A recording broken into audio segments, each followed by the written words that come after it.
Looking back at 2012, one of my favorite trends of the year was the number of really great open-world games, and not just GTA clones. There were games from all kinds of genres that had these really interesting ideas about the types of things you can do in a sandbox environment.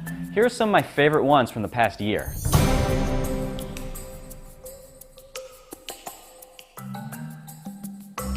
First up, there's Far Cry 3.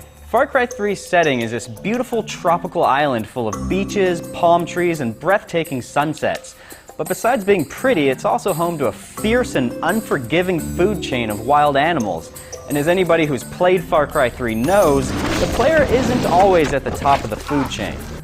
And that's one of the things that makes Far Cry 3 so exciting. No matter where you go exploring, you really feel like you're part of this dynamic ecosystem of hunters and hunted. At any moment, you could go from stalking an enemy pirate to getting mauled to death by some monstrous animal that snuck up behind you from absolutely nowhere.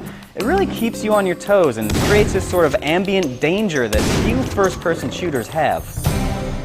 Next up, there's Forza Horizon. Sure, there's been a lot of really great open-world racing games over the years, like Burnout Paradise and Test Drive Unlimited, but fans of simulation racing physics have always been left to wonder, what would driving a real car feel like in this type of sandbox? Well, Forza Horizon answers that question, and it answers it extremely well. It's so much fun to go cruising through the mountain highways of Colorado in a $200,000 sports car that actually feels like a $200,000 sports car. It's a game that proves that realistic driving physics don't have to be a burden. In fact, they can add to the fun and immersion of a fully open world.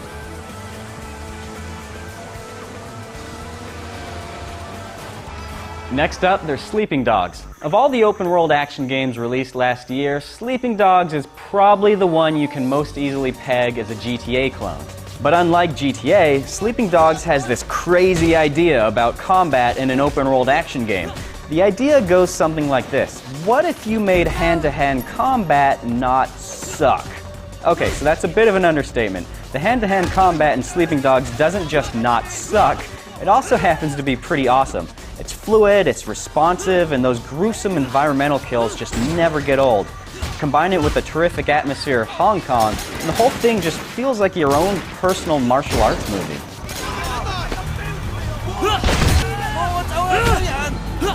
And finally, we have DayZ. One of the coolest things about DayZ isn't what it does, it's what it doesn't do. This is an open world game with no goals or structure to speak of. It's just you, a massive open landscape, and a whole bunch of threats to your survival. What you do from there is up to you.